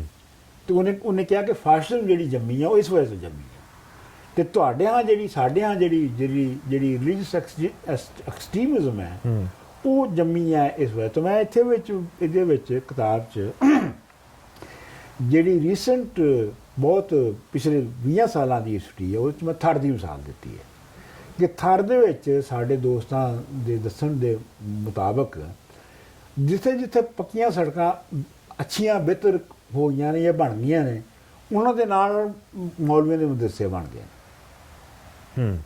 ਸੋ ਇਹਦਾ ਮਤਲਬ ਇਹ ਹੈ ਕਿ ਜਿਹੜੀ ਇਕਨੋਮਿਕ ਟਰਾਂਸਫਰਮੇਸ਼ਨ ਹੈ, ਮੁਆਸ਼ੀ ਤਬਦੀਲੀ ਜਿਹੜੀ ਹੈ ਉਹਦੀਆਂ ਪਹਿਲੀਆਂ ਸਟੇਜਸ ਦੇ ਉੱਤੇ ਇਹ ਰਿਲੀਜੀਅਸ ਫੈਨੈਟਿਜ਼ਮ ਔਰ ਦੂਜੀ ਜਿਹੜੀ ਨਾ ਨਜ਼ਰ ਆਉਣ ਵਾਲੀ ਜਿਹੜੀ ਮੈਂ ਗੱਲ ਕੀਤੀ ਹੈ ਤੁਹਾਨੂੰ ਸਮਾਜ ਨੂੰ ਤੋੜਨ ਵਾਲੀ, ਉਹ ਤੁਹਾਨੂੰ ਨਜ਼ਰ ਨਹੀਂ ਆਉਂਦੀ। ਦੇਖੋ ਤੁਹਾਨੂੰ ਮੈਂ ਥੜ ਦੀ ਮਿਸਾਲ ਦਿੱਤੀ ਹੈ ਕਿ ਥੜ ਦੇ ਵਿੱਚ ਤਬਦੀਲੀ ਦਾ ਅਸਰ ਇਹ ਹੈ ਕਿ ਹੁਣ ਉੱਥੇ ਜਿਹੜੀ ਕਿ ਧੋਤੀ 100% ਲੋਕੀ ਪਾਉਂਦੇ ਸਨ, ਹਿੰਦੂ ਵੀ, ਹੁਣ ਉਹ ਸਲਵਾਰਾਂ ਪਾਉਂਦੇ ਨੇ। ਹਾਂਜੀ। ਅੱਛਾ, ਐਸੇ ਨਹੀਂ ਕਿ ਜੀ ਤੁਸੀਂ ਗੱਲ ਕੀਤੀ ਹੈ ਕਿ ਜਿਹੜੀ ਸਨਅਤੀ ਜਿਹੜਾ ਸਮਾਜ ਫਿਰ ਬਣਦਾ ਹੈ ਜਾਂ ਬਣ ਰਿਹਾ ਹੁੰਦਾ ਤੇ ਵਜੂਦੀਅਤ ਵੀ ਉੱਥੋਂ ਫਿਰ ਉੱਥੋਂ ਐਗਜ਼ਿਸਟੈਂਸ਼ੀਅਲਿਜ਼ਮ ਜਿਹੜਾ ਨਾ ਉਹ ਉੱਥੇ ਉਹਦੇ 'ਚ ਬੜੇ ਉਹਨੂੰ ਪ੍ਰਚਲਿਤ ਹੁੰਦੀ ਹੈ। ਹਾਂਜੀ, ਉਹਦੇ ਬਣ ਜਾਂਦੀ ਉਹਦੇ 'ਚ। ਹਾਂ, ਮੈਂ ਕਿਹਾ ਕਿਉਂਕਿ ਸਾਡੀ ਜਿਹੜੀ ਹੈ ਮੈਂ ਮੁਕਾਨਾ ਕਿ ਅਸੀਂ ਉਹ ਐਕਸਟ੍ਰੈਕਟ ਕੀਤਾ ਸੂਫੀਜ਼ਮ ਤੋਂ, ਹੈ ਨਾ। ਸਾਡੇ ਕੋਲ ਜਿਹੜਾ ਮਾਡਲ ਸੀ ਨਾ, ਅਸੀਂ ਜਦੋਂ ਮਤਲਬ ਮੈਂ ਤਾਂ ਫਲਸਫੇ ਦਾ ਉਸਤਾਦ ਰਿਹਾ, ਸਟੂਡੈਂਟ ਵੀ ਰਿਹਾ ਸਾਰੀ ਉਮਰ, ਔਰ ਫਿਰ ਪੜ੍ਹਾਇਆ ਵੀ ਇਸ ਫਲਸਫਾ ਕਈ ਸਾਲ। ਮਤਲਬ ਮੇਰੀ ਜਿਹੜੀ ਇੱਥੇ ਆ ਕੇ ਅਮਰੀਕਾ ਆ ਕੇ ਆਬਜ਼ਰਵੇਸ਼ਨ ਹੈ ਉਹ ਇਹ ਹੈਗੀ ਹੈ ਕਿ ਜਿਹੜਾ ਵਜੂਦੀਅਤ ਸੀ, ਐਗਜ਼ਿਸਟੈਂਸ਼ੀਅਲਿਜ਼ਮ ਸੀ, ਉਹ ਅਸਲ ਦੇ ਵਿੱਚ ਸਨਅਤੀ ਸਮਾਜ ਵਿੱਚ ਪੈਦਾ ਹੋਇਆ ਸੀ। ਜਦੋਂ ਉਹਨੂੰ ਸਾਡੇ ਹਾਂ ਪੜ੍ਹਿਆ ਗਿਆ ਉੱਥੇ, ਤੇ ਅਸੀਂ ਉਹਨੂੰ ਇੱਕ ਸੂਫੀਜ਼ਮ ਦੀ ਤਰਜ਼ ਵਿੱਚ ਪੜ੍ਹਿਆ। ਠੀਕ ਹੈ। ਯਾਨੀ ਸਾਡੇ ਕੋਲ ਜਿਹੜਾ ਮਾਡਲ ਸੀ ਉਹਦਾ ਉਹ ਸੂਫੀਜ਼ਮ ਸੀਗਾ। ਦੂਜਾ ਇਹਦਾ ਕਹਿਣ ਦਾ ਮਤਲਬ ਇਹ ਵੀ ਹੈ ਕਿ ਜਿਹੜੇ ਸੂਫੀ ਸਨ, ਇਹ ਤੋਂ ਇਹ ਵੀ ਤੁਸੀਂ ਅਖਸ ਕਰ ਸਕਦੇ ਹੋ ਕਿ ਸੂਫੀ ਜਿਹੜੇ ਸਨ ਉਹ ਆਪਣੇ ਵੇਲੇ ਤੋਂ ਬਹੁਤ ਅੱਗੇ ਦੀ ਗੱਲ ਕਰ ਰਹੇ ਸਨ, ਇੰਡੀਵਿਜੂਅਲ ਦੀ ਗੱਲ ਕਰ ਰਹੇ ਸਨ, ਸੈਕੂਲਰ ਇੰਡੀਵਿਜੂਅਲ ਦੀ ਗੱਲ ਕਰ ਰਹੇ ਸਨ, ਜਿਹੜਾ ਕਿ ਸੰਧੀ ਸਮਾਜ ਵਿੱਚ ਆਉਂਦਾ ਹੈ। ਹਾਂਜੀ, ਬਿਲਕੁਲ ਸਹੀ ਹੈ। ਇਹਦੇ ਤੋਂ ਹੀ ਇਹ ਹੈ ਕਿ ਜਿਹੜਾ ਮਾਰਕਸ ਨੇ ਜਿਹੜੀ ਫਿਲਾਸਫੀ ਸੀ ਉਹ ਵੀ ਸਾਡੇ ਕੋਲ ਜਿਹੜੀ ਆਈ ਹੈ ਉਹ ਅਦਬ ਰਾਹੀਂ ਆਈ ਹੈ ਕਿ ਅਸੀਂ ਕਿਤਾਬਾਂ ਪੜ੍ਹੀਆਂ, ਕਹਾਣੀਆਂ ਪੜ੍ਹੀਆਂ, ਉਹਦੇ ਤੋਂ ਲੱਗਾ ਕਿ ਨਹੀਂ ਸਮਾਜ ਕਿਸ ਕਿਸਮ ਦਾ ਹੋਣਾ ਚਾਹੀਦਾ ਹੈ। ਉਹਦੇ ਲਈ ਲੋਕਾਂ ਨੇ ਕੰਮ ਕਰਨਾ ਸ਼ੁਰੂ ਕੀਤਾ, ਉਹ ਇਕੱਠ ਹੋਇਆ, ਉਹ ਸਾਰਾ ਕੁਝ ਹੋਇਆ। ਲੇਕਿਨ ਤੁਸੀਂ ਵਿੱਚ ਗੱਲ ਕੀਤੀ ਕਿ 2-3 ਵਾਰੀ ਪੜ੍ਹਿਆ। ਇੱਕ ਵਾਰੀ ਪੜ੍ਹ ਲਿਆ, ਉਸ ਤੋਂ ਬਾਅਦ ਫਿਰ ਜਦੋਂ ਤੁਸੀਂ ਡਾਕਟਰੇਟ ਕਰ ਲਈ, ਸਾਰਾ ਕੁਝ ਕਰਕੇ ਫਿਰ ਦੁਬਾਰਾ ਜਦੋਂ ਉਹਨੂੰ ਪੜ੍ਹਿਆ ਹੈ ਤੇ ਉਦੋਂ ਸਮਝ ਆਈ ਹੈ ਕਿ ਅਗਰ ਤੁਹਾਨੂੰ ਇਕਨੋਮਿਕਸ ਨਹੀਂ ਆਉਂਦੀ, ਅਗਰ ਤੁਸੀਂ ਸਾਈਕੋਲੋਜੀ ਨਹੀਂ ਆਉਂਦੀ ਜਾਂ ਫਿਲਾਸਫੀ ਨਹੀਂ ਆਉਂਦੀ ਅਗਰ ਤੱਕ, ਤਾਂ ਉਦੋਂ ਤੱਕ ਤੁਸੀਂ ਮਾਰਕਸ ਨੂੰ ਸਮਝ ਨਹੀਂ ਸਕਦੇ ਹੋ। ਹਾਂਜੀ। ਤਾਂ ਕਿਆ ਇਹ ਇੱਕ ਰੀਜ਼ਨ ਹੈ ਕਿ ਸਾਡੀ ਜਿਹੜੀ ਇਸ ਮਾਰਕਸ ਦੀ ਆਈਡੀਓਲੋਜੀ ਨੂੰ ਸਮਝਣ ਦੀ ਜਿਤਨੀ ਉਹ ਹੈ, ਉਹ ਚੂੰਕਿ ਅਦਬ ਰਾਹੀਂ ਹੈ ਤਾਂ ਅਸੀਂ ਰੋਮੈਂਟਿਸਾਈਜ਼ ਕਰਤਾ ਉਹਨੂੰ ਔਰ ਸਾਇੰਟੀਫਿਕਲੀ ਦੇਖਿਆ ਹੀ ਨਹੀਂ ਹੈ ਕਿ ਕਿੱਥੇ ਜਾ ਰਿਹਾ। ਹਾਂਜੀ, ਬਿਲਕੁਲ ਬਿਲਕੁਲ। ਮਤਲਬ ਜਿਹੜਾ ਮਾਰਕਸ ਦੀ ਸਾਰੀ ਜਿਹੜੀ ਰਾਈਟਿੰਗਸ ਨੇ ਉਹ 2-3 ਗੱਲਾਂ ਜਿਹੜੀਆਂ ਨੇ ਉਹਨਾਂ ਨੂੰ ਅਜ਼ਿਊਮ ਕਰਕੇ, ਫਰਜ਼ ਕਰਕੇ ਚੱਲ ਰਿਹਾ ਕਿ ਤੁਹਾਨੂੰ ਪਤਾ ਨਹੀਂ। ਇੱਕ ਤੋਂ ਡਾਇਲਾਗ ਕਰ ਰਿਹਾ ਕਲਾਸੀਕਲ ਇਕਨੋਮਿਸਟਾਂ ਨਾਲ, ਜਿਹੜੇ ਕਲਾਸੀਕਲ ਮੁਇਸ਼ਦਾਨ ਸਨ, ਉਹ ਫਲਸਫੀ ਵੀ ਸਨ ਸਾਰੇ। ਠੀਕ ਹੈ। ਇੱਕ ਤੋਂ ਉਹਨਾਂ ਨਾਲ ਗੱਲ ਕਰ ਰਿਹਾ, ਉਹਨਾਂ ਦੇ ਨਾਲ ਡਿਬੇਟ ਕਰ ਰਿਹਾ। ਸੋ ਉਹ ਇਹ ਫਰਜ਼ ਕਰਦਾ ਹੈ ਕਿ ਤੁਹਾਨੂੰ ਉਹ ਪਤਾ ਹੈ, ਉਹ ਤੁਹਾਨੂੰ ਪੜ੍ਹਾਉਣਾ ਨਹੀਂ ਚਾਹੁੰਦਾ। ਲਿਹਾਜ਼ਾ ਜਿੰਨਾ ਚਿਰ ਤੱਕ ਤੁਸੀਂ ਕਲਾਸੀਕਲ ਇਕਨੋਮਿਕਸ ਨੂੰ ਅੰਦਰੋਂ ਬਾਹਰੋਂ ਨਾ ਪੜ੍ਹਿਆ ਹੋਵੇ, ਤੁਸੀਂ ਮਾਰਕਸ ਦੇ ਆਰਗੂਮੈਂਟ ਨੂੰ ਨਹੀਂ ਸਮਝ ਸਕਦੇ। ਦੇਖੋ, ਮੈਂ ਕਿਤਾਬ ਲਿਖੀ ਹੈ ਜਿਹੜੀ ਛਾਪੇ ਗਈ ਹੈ, ਛਪ ਕੇ ਤਿਆਰ ਹੋ ਜਾਏਗੀ ਅਗਲੇ 2-3 ਹਫ਼ਤਿਆਂ 'ਚ, ਵਾਰਿਸ ਸ਼ਾਹ ਦੀ ਮੁੱਢਲੀ ਆਈਡੀਓਲੋਜੀ। ਠੀਕ ਹੈ ਜੀ। ਲੇਕਿਨ ਉਹਦੇ ਵਿੱਚ ਮੈਂ ਫਰਜ਼ ਇਹ ਕੀਤਾ ਹੈ ਕਿ ਤੁਸੀਂ ਵਾਰਿਸ ਸ਼ਾਹ ਨੂੰ ਪੜ੍ਹਿਆ ਹੈ। ਜੇ ਤੁਸੀਂ ਪੜ੍ਹਿਆ ਨਹੀਂ, ਤੁਸੀਂ ਫਾਲੋ ਉਹਨੂੰ ਬਹੁਤ ਘੱਟ ਕਰ ਸਕਦੇ ਹੋ ਉਸ ਕਿਤਾਬ ਨੂੰ। ਠੀਕ। ਇਸ ਤਰ੍ਹਾਂ ਮਾਰਕਸ ਜਿਹੜਾ ਉਹ ਫਰਜ਼ ਕਰਦਾ ਹੈ ਕਿ ਤੁਸੀਂ ਕਲਾਸੀਕਲ ਇਕਨੋਮਿਕਸ ਪੜ੍ਹੀ ਹੈ, ਤੁਸੀਂ ਡਾਇਲੈਕਟੀਕਲ ਮਟੀਰੀਅਲਿਜ਼ਮ ਜਾਂ ਡਾਇਲੈਕਟੀਕਲ ਜਿਹੜੀ ਹੈਗਲ ਦੀ ਡਾਇਲੈਕਟਿਕਸ ਹਨ, ਉਹਨਾਂ ਤੋਂ ਤੁਸੀਂ ਵਾਕਿਫ ਹੋ। ਔਰ ਜੇ ਤੁਸੀਂ ਉਹ ਵਾਕਿਫ ਨਹੀਂ ਹੋ ਤੇ ਫਿਰ ਤੁਹਾਨੂੰ ਮਾਰਕਸ ਸਮਝ ਨਹੀਂ ਆ ਸਕਦੀ। ਮੈਂ ਤੁਹਾਨੂੰ ਇੱਥੇ ਇੱਕ ਗੱਲ ਦੱਸਣਾ ਚਾਹੁੰਦਾ ਕਿ ਲੈਨਨ ਜਿਹੜਾ ਹੈ, ਉਹਨੇ ਜਦੋਂ ਮਾਰਕਸ ਨੂੰ ਪੜ੍ਹਨਾ ਸ਼ੁਰੂ ਕੀਤਾ ਤੇ ਹੀ ਵੈਂਟ ਬੈਕ ਟੂ ਰੀਡ ਹੈਗਲ। ਪਹਿਲਾਂ ਜਾ ਕੇ ਹੈਗਲ ਪੜ੍ਹਿਆ, ਫਿਰ ਦੁਬਾਰਾ ਉਹਨੇ ਮਾਰਕਸ ਨੂੰ ਪੜ੍ਹਿਆ ਤਾਂ ਕਿ ਉਹ ਬੁਨਿਆਦ ਸਮਝ ਲਾਂ, ਫਿਰ ਜਾ ਕੇ ਜਿਹੜੇ ਅੱਗੇ ਡਾਇਲਾਗ ਹੋ ਰਿਹਾ, ਫਿਰ ਜਿਹੜਾ ਡਾਇਲਾਗ ਉਹਨੂੰ ਉਹ ਮੈਨੂੰ ਸਮਝ ਆਵੇ। ਠੀਕ ਹੈ। ਇਸ ਲਈ ਮੇਰਾ ਥੀਸਿਸ ਇਹ ਹੈਗਾ ਕਿ ਸਾਡੇ ਹਾਂ ਜਿਹੜੀ ਸੋਸ਼ਲਿਸਟ, ਕਮਿਊਨਿਸਟ ਸਾਰੀਆਂ ਤਹਿਰੀਕਾਂ ਚੱਲੀਆਂ ਨੇ, ਇਹਨਾਂ ਵਿੱਚ ਮਾਰਕਸ ਦੀ ਜਿਹੜੀ ਸਾਇੰਸੀ ਸੋਚ ਹੈ ਉਹ ਨਹੀਂ ਸੀ, ਰੋਮਾਂਸ ਜ਼ਿਆਦਾ ਸੀ। ਹਾਂ, ਰੋਮਾਂਸ। ਔਰ ਉਹ ਲਿਟਰੇਚਰ ਤੋਂ ਆਏ ਸਨ, ਅੱਛੇ ਦਿਲ ਦੇ ਲੋਕ ਸਨ, ਨੇਕ ਲੋਕ ਸਨ, ਸਾਰੀ ਉਮਰ ਲਾਤੀ ਉਹਨਾਂ ਨੇ, ਮਰ ਗਏ ਇਸੇ ਕੰਮ ਦੇ ਵਿੱਚ ਹੀ, ਲੋਕਾਂ ਦੀ ਹਾਲਤ ਬਿਹਤਰ ਕਰਾਉਣ 'ਚ। ਇਹ ਤਾਂ ਕੋਈ ਸ਼ੱਕ ਨਹੀਂ ਹੈ। ਮੈਂ ਤੁਹਾਨੂੰ ਇੱਥੇ ਲਿਆਉਣਾ ਚਾਹ ਰਿਹਾ ਸੀ ਕਿ ਹੁਣ ਤੁਸੀਂ 47 ਤੋਂ ਜੰਮੇ ਤੇ 70 ਤੱਕ ਤੁਸੀਂ ਜਵਾਨ ਹੋ ਗਏ, ਉੱਥੇ ਮੂਵਮੈਂਟ ਸ਼ੁਰੂ ਹੋ ਗਈ ਹੈ, ਤੁਸੀਂ ਉਹਦਾ ਹਿੱਸਾ ਵੀ ਰਹੇ ਹੋ, ਬਿਲਕੁਲ, ਬੜੇ ਬਿਲਕੁਲ, ਠੀਕ ਠਾਕ ਹਿੱਸਾ ਬਿਲਕੁਲ ਰਹੇ ਹੋ। ਹਾਂਜੀ। ਔਰ ਇਹਦੇ 'ਚ ਇਹਦੇ 'ਤੇ ਥੋੜ੍ਹੀ ਜਿਹੀ ਗੱਲ ਕਰਨੀ ਆ ਕਿ ਜਮਾਤ ਇਸਲਾਮੀ ਦੇ ਜਿਹੜੇ ਉਹ ਹੈ ਸਨ ਪਬਲੀਕੇਸ਼ਨ ਸਨ, ਉਹਦੇ ਤੋਂ ਤੁਹਾਨੂੰ ਪਤਾ ਲੱਗਾ ਕਿ ਬਈ Socialism ਕੀ ਹੁੰਦੀ ਹੈ। ਸੋਸ਼ਲਿਜ਼ਮ ਕੀ ਹੁੰਦਾ ਹੈ। लेकिन मतलब है कि इतना उस वक्त राइट विंग जड़ा है वो इतना चार्ज है सी कि उन्हें समझ आ रही सी कि हो की रहा है की होने वाला है ਮੇਰਾ ਆਪਣਾ ਕੰਪੇਅਰ ਟੂ ਲੈਫਟ। ਹਾਂਜੀ ਨਹੀਂ, ਮੇਰਾ ਇਹ ਖਿਆਲ ਹੈ ਕਿ ਲੈਫਟ ਜਿਹੜਾ ਸੀ, ਜਿਹੜਾ 47 ਤੱਕ ਸੀ ਲੈਫਟ ਪੰਜਾਬ 'ਚ, ਉਹ ਬਹੁਤਾ ਉਹਦੇ 'ਚ ਜਾਂ ਸਿੱਖ ਸਨ ਜਾਂ ਹਿੰਦੂ ਸਨ, ਪੜ੍ਹੇ ਲਿਖੇ ਲੋਕ, ਪੜ੍ਹੇ ਲਿਖੇ ਲੋਕ, ਕਿਉਂਕਿ ਪੜ੍ਹੇ ਲਿਖੇ ਲੋਕਾਂ ਦੀ ਫਿਲਾਸਫੀ ਸੀ। ਜਿਹੜੇ ਮੁਸਲਮਾਨ ਸਨ ਉਹ ਤਾਂ ਪੇਂਡੂ ਸਨ ਜਾਂ ਮਜ਼ਦੂਰ ਸਨ ਮਾੜੇ ਮੋਟੇ, ਜਾਂ ਦਸਤਕਾਰ ਸਨ, ਆਰਟੀਜ਼ਨਸ, ਤੇ ਉਹਨਾਂ ਨੂੰ ਵਿਚਾਰਿਆਂ ਨੂੰ ਤੇ ਓਡੀ ਸਮਝ ਨਹੀਂ ਸੀ ਹੈਗੀ ਉਹ ਗੱਲ ਕਰਨ ਦੀ। ਇਹ ਤੇ ਸ਼ਹਿਰਾਂ ਦੇ ਲੋਕ ਕਰਦੇ ਸਨ, ਸ਼ਹਿਰਾਂ ਤੇ ਹਿੰਦੂਆਂ ਦਾ ਤੇ ਸਿੱਖਾਂ ਦਾ ਕਬਜ਼ਾ ਸੀ, ਜ਼ਿਆਦਾ ਹਿੰਦੂਆਂ ਦਾ, ਤੇ ਉਹਨਾਂ ਦੀ ਉਹ ਅਡਾਲੂਈ ਸੀ। ਉਹ ਜਦੋਂ ਚਲੇ ਗਏ ਸੰਨ 47 'ਚ ਉਧਰ ਹਿੰਦੁਸਤਾਨ, ਤੇ ਬਾਕੀ ਇੱਥੋਂ ਲੈਫਟ ਦੀ ਮੂਵਮੈਂਟ ਮੁੱਕ ਗਈ। ਇਸ ਵਾਸਤੇ ਤੁਸੀਂ ਦੇਖਦੇ ਹੋ ਕਿ ਸੰਨ 67-68 ਤੱਕ ਕੋਈ ਲੈਫਟ ਦੀ ਤਹਿਰੀਕ ਨਹੀਂ ਬਣੀ। ਲੈਫਟਿਸਟ ਸਨ ਇੰਡੀਵਿਜੂਅਲਸ, ਛੋਟੇ ਮੋਟੇ ਗਰੁੱਪ ਵੀ ਸਨ, ਮਜ਼ਦੂਰ ਯੂਨੀਅਨਾਂ ਵੀ ਸਨ ਜਿਵੇਂ ਰੇਲਵੇ ਦੀ ਸੀ, ਪਰ ਉਹ 47 ਤੋਂ ਪਹਿਲੇ ਤੋਂ ਚਲੀ ਆ ਰਹੀ ਸੀ। ਠੀਕ ਹੈ। ਲੇਕਿਨ ਇਹ ਹੈ ਕਿ ਕੋਈ ਤਹਿਰੀਕ ਨਹੀਂ ਸੀ ਹੈਗੀ। ਤੇ ਉਹ ਜਿਹੜੀ ਸਾਡੀ ਨਸਲ ਜਦੋਂ ਜਵਾਨ ਹੋਈ 70 ਵਾਲੀ ਜਿਹੜੀ 70 ਵਾਲੀ ਜਿਹੜੀ ਹੈ, ਜਿਹੜੀ ਆਪਣਾ ਪੁੱਟੋ ਦੇ ਕਾਲਜਾਂ ਨਾਲ ਤੋਂ- ਵੀ ਫਿਰ ਹਾਂ ਜਿਹੜੀ ਕਾਲਜਾਂ 'ਚੋਂ ਪੜ੍ਹ ਕੇ ਨਿਕਲੀ, ਉਹਨੇ ਪਹਿਲੀ ਵਾਰੀ ਇਸ ਨਜ਼ਰੀਏ ਨੂੰ ਦੇਖਿਆ। ਤੇ ਮੈਂ ਉਹ ਤੁਹਾਨੂੰ ਦੱਸਿਆ ਕਿ ਕਿਉਂਕਿ ਅਸੀਂ ਜਦੋਂ ਕਾਲਜ ਆਏ ਤੇ ਉੱਥੇ ਜਿਹੜੀ ਤਨਜ਼ੀਮ ਏਕੀ ਤਨਜ਼ੀਮ ਹੁੰਦੀ ਸੀ ਇਸਲਾਮੀ ਜਮੀਅਤ ਤਲਬਾ, ਤੇ ਇਸ ਵਾਸਤੇ ਤੁਸੀਂ ਇਹ ਸੋਚਦੇ ਹੋ ਕਿ ਯਾਰ ਇਹ ਕੁਛ ਤੇ ਕਰਦੇ ਨੇ ਨਾ, ਬਾਕੀ ਤੇ ਹੈ ਕੋਈ ਨਹੀਂ ਹੈ। ਅਸੀਂ ਮੈਂ ਵੀ ਉਹਨਾਂ ਦਾ ਸਿੰਪੈਥਾਈਜ਼ਰ ਬਣ ਗਿਆ ਸਾਂ, ਲੇਕਿਨ ਮੈਂਬਰ ਤਾਂ ਖੈਰ ਕਦੀ ਮੈਂ ਨਹੀਂ ਬਣਿਆ, ਨਾ ਮੈਂ ਉਹਨਾਂ ਦਾ ਕਦੀ ਮੀਟਿੰਗ ਅਟੈਂਡ ਕੀਤੀ, ਲੇਕਿਨ ਸਿੰਪੈਥਾਈਜ਼ਰ ਚੰਦਾ ਵੀ ਦੇ ਦਿੰਦਾ ਸਾਂ ਉਹਨਾਂ ਨੂੰ। ਅੱਛਾ। ਹਾਂਜੀ। ਤੇ ਉਹਨਾਂ ਨੇ ਆਪਣਾ ਰਸਾਲਾ ਛਾਪਿਆ, ਚਿਰਾਗੇ ਰਾਹ ਉਹਨਾਂ ਦਾ ਰਸਾਲਾ ਸੀ, ਬਹੁਤ ਮਸ਼ਹੂਰ ਜਮਾਤ ਇਸਲਾਮੀ ਦਾ। ਉਹ ਉਹਨਾਂ ਨੇ ਛਾਪਿਆ ਸੋਸ਼ਲਿਜ਼ਮ ਨੰਬਰ, ਉਹ 2 ਵਾਲੀਅਮ ਛਪਿਆ, ਔਰ ਉਹ ਉਹਨਾਂ ਨੇ ਸਾਡੇ ਕੋਲੋਂ ਪਹਿਲੇ ਪੇਸ਼ਗੀ ਪੈਸੇ ਲਏ ਛਪਣ ਤੋਂ ਪਹਿਲੇ ਬੁੱਕ ਕਰਾਉਣ ਲਈ। ਤੇ ਉਹ 2 ਵਾਲੀਅਮ ਜਿਹੜੇ ਆਏ ਉਹਦੇ, ਉਹ ਜਦੋਂ ਮੈਨੂੰ ਪੜ੍ਹੇ ਨਾ ਉਹਨੂੰ, ਮੈਂ ਕਿਹਾ ਯਾਰ ਜਿਸ ਗੱਲ ਦੇ ਉੱਤੇ ਇਤਰਾਜ਼ ਕਰ ਰਹੇ ਨੇ ਸੋਸ਼ਲਿਜ਼ਮ ਤੋਂ, ਉਹ ਜ਼ਿਆਦਾ ਅੱਛੀ ਹੈਗੀ ਹੈ। ਤੇ ਉਹ ਮੈਂ ਹੁਣ ਮੇਰਾ ਆਪਣਾ ਇਹ ਖਿਆਲ ਹੈ ਕਿ ਜਮਾਤ ਇਸਲਾਮੀ ਨੇ ਇਹ ਅਮਰੀਕੀਆਂ ਦੀ ਸ਼ਾਹ ਉੱਤੇ ਛਾਪਿਆ, ਅੱਛਾ, ਕਿਉਂਕਿ ਉਸ ਵੇਲੇ ਸੋਸ਼ਲਿਜ਼ਮ ਦਾ ਕਿਤੇ ਨਾਂ ਨਿਸ਼ਾਨ ਹੀ ਨਹੀਂ ਸੀ ਹੈਗਾ। ਲੇਕਿਨ ਇਹ ਸਮਝ ਰਹੇ ਸਨ ਕਿ ਇਹ ਵੱਧ ਰਿਹਾ ਹੈ ਤੇ ਇਹਨੂੰ ਹੁਣੇ ਹੀ ਠੱਪ ਦਿਓ। ਪ੍ਰੀਐਮਪਟ ਕਰ ਦਿਓ। ਠੀਕ ਹੈ। ਇਹ ਅਮਰੀਕੀਆਂ ਦੀ obsession ਸੀ। ਠੀਕ ਹੈ। ਲੈਫਟ ਔਰ ਰਾਈਟ ਦੀ ਵੀ ਤੇ ਹੋਗੀ ਨਾ, ਰਾਈਟ ਦਾ ਵੀ ਤੇ ਇਸ਼ੂ ਸੀ ਨਹੀਂ, ਕਿ ਉਹਨੇ ਫਿਰ ਰਾਈਟ ਨੂੰ ਪਾਲਿਆ ਨਾ। ਲੇਕਿਨ ਰਾਈਟ ਦੀ ਵੀ ਆਈਡੀਓਲੋਜੀ ਤੇ ਉਹੀ ਹੈ ਨਾ ਕਿ ਬਈ ਇਹ ਇਸ ਕਿਸਮ ਦਾ ਸਾਨੂੰ ਨਿਜ਼ਾਮ ਨਹੀਂ ਚਾਹੀਦਾ ਜਿਹਦੇ ਚ ਹਰ ਬੰਦਾ ਆਪਣਾ ਜਿਹੜਾ ਨਾ ਉਹ ਕਰ ਰਿਹਾ ਹੋਵੇ, ਇਤਨੀ ਆਜ਼ਾਦੀ ਹੋਵੇ, ਕਿਵੇਂ ਅਫੋਰਡ ਕਰਦੇ। ਪਰ ਫਿਰ ਜਦੋਂ 70 ਦੀ ਜਿਹੜੀ ਹੋਈ, ਜਦੋਂ ਭੁੱਟੋ ਸਾਹਿਬ ਔਰ ਫਿਰ ਉਹ ਆ ਕੇ ਇਕਤਦਾਰ ਚ ਆਏ ਵੀ, ਉਸ ਤੋਂ ਬਾਅਦ ਫਿਰ ਉਹਨਾਂ ਜਦੋਂ ਮਾਰਤਾ ਗਿਆ, ਉਸ ਤੋਂ ਬਾਅਦ ਵੀ ਇੱਕ ਰਿਹਾ ਇੱਕ ਮੂਵਮੈਂਟ ਟਾਈਪ ਦਾ ਕੁਝ ਰਿਹਾ, ਉਹਦੇ ਨਾਲ ਹੋਈ, ਲੈਫਟ ਨਾਲ ਹੋਈ ਕੀ? ਦੇਖੋ ਜੀ, ਗੱਲ ਇਹ ਹੈ, ਮੈਂ ਇਹਦੇ ਵਿੱਚ ਥੋੜਾ ਇਸ ਗੱਲ ਨੂੰ ਛੇੜਿਆ ਮੈਂ ਥੋੜੀ ਛੇੜਿਆ, ਲੇਕਿਨ ਮੈਂ ਚਾਹ ਕਿ ਲੇਕਿਨ ਇਹ ਹੈ ਕਿ ਮੇਰਾ ਬੁਨਿਆਦੀ ਜਿਹੜਾ ਸੋਚ ਹੈ ਉਹ ਇਹ ਹੈਗੀ ਇਹਦੇ 'ਚ ਕਿ ਲੈਫਟ ਜਿਹੜਾ ਹੈ ਉਹਦੀਆਂ ਇੱਕ ਤੇ ਤਾਰੀਖੀ ਤੌਰ ਤੇ ਜੜ੍ਹਾਂ ਨਹੀਂ ਸੀ ਆਈਆਂ। ਜਿਵੇਂ ਮੈਂ ਪਹਿਲੇ ਕਿਹਾ ਕਿ ਉਹ ਸਿੱਖ ਹਿੰਦੂ ਸਨ, ਤਾਰੀਖੀ ਜੜ੍ਹਾਂ ਨਹੀਂ ਸੀ ਆਈਆਂ। ਠੀਕ ਹੈ। 60s ਦੇ ਐਂਡ ਤੇ ਜਾ ਕੇ, ਜਿਵੇਂ ਬੰਗਾਲ ਚ ਆਏ ਸਨ, ਜਿਵੇਂ ਬੰਗਾਲ 'ਚ 60s ਦੇ ਐਂਡ ਤੇ ਜਾ ਕੇ ਤੁਹਾਨੂੰ ਨਜ਼ਰ ਆਉਂਦਾ ਹੈ ਕਿ ਇੱਕ ਲੈਫਟ ਦੀ ਸੋਚ ਜਿਹੜੀ ਹੈ ਉਹ ਬਣ ਰਹੀ ਹੈ, ਜਿਹਦੇ ਵਿੱਚ ਤੁਸੀਂ ਦੇਖਦੇ ਹੋ ਕਿ ਪੰਜਾਬੀ ਮਸਲਨ ਸ਼ਾਇਰੀ ਜਿਹੜੀ ਉਹ ਜੰਮਣਾ ਸ਼ੁਰੂ ਹੋਈ, ਨਜਮ ਹੁਸੈਨ ਸੀਦ ਵਗੈਰਾ ਨੇ ਜਿਹੜਾ ਹੈ ਉਹ ਮਾਰਕਸੀ ਨਜ਼ਰੀਏ ਨੂੰ ਲੈ ਕੇ ਲਿਖਣਾ ਸ਼ੁਰੂ ਕੀਤਾ। ਠੀਕ ਹੈ। ਲੇਕਿਨ ਇਹ ਤਹਿਰੀਕ ਦੀ ਜਿਹੜੀ ਆਰਗੇਨਾਈਜੇਸ਼ਨਲ ਤਹਿਰੀਕ ਸੀ, ਬਕਾਇਦਾ ਤਹਿਰੀਕ ਜਿਹੜੀ ਸੀ, ਉਹਦੀ ਉਮਰ ਕੁੱਲ 6-7 ਸਾਲ ਹੈ। ਠੀਕ ਹੈ। ਮੈਂ ਉਹਨੂੰ ਗਿਣਨਾ 68 ਤੋਂ ਲੈ ਕੇ 75 ਤੱਕ।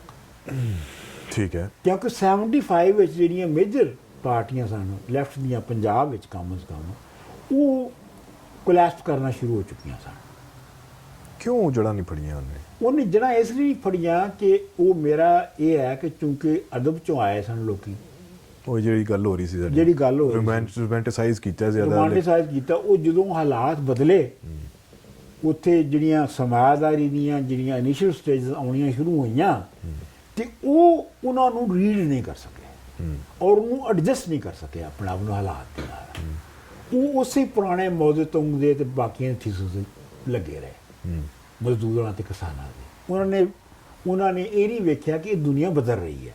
ਤੁਸੀਂ ਦੇਖੋ ਨਾ ਉਸ ਤੋਂ ਬਾਅਦ, ਯਾਨੀ ਇਹ ਕਿਵੇਂ ਤੋਂ ਹੋਇਆ ਨਾ 70s ਤੋਂ ਬਾਅਦ, ਕਿ ਬਾਕੀ ਦੁਨੀਆ ਵਿੱਚ ਜਿਹੜੇ ਸੋਸ਼ਲਿਸਟ ਮੁਲਕ ਸਨ ਉਹਨਾਂ 'ਚ ਵੀ ਸਰਮਾਇਆਦਾਰੀ ਆ ਗਈ, ਇਕਨੋਮਿਕ ਸਰਮਾਇਆਦਾਰੀ 'ਚ ਆ ਗਈ ਨਾ ਉਹਨਾਂ 'ਚ। ਬਿਲਕੁਲ ਚੀਨ 'ਚ ਵੀ, ਰੂਸ 'ਚ ਵੀ, ਆਪਣਾ ਵੀਅਤਨਾਮ 'ਚ ਵੀ, ਕਿਊਬਾ 'ਚ ਵੀ, ਇਹਨਾਂ ਸਾਰੀਆਂ ਜਗ੍ਹਾ 'ਤੇ ਆ ਗਈ।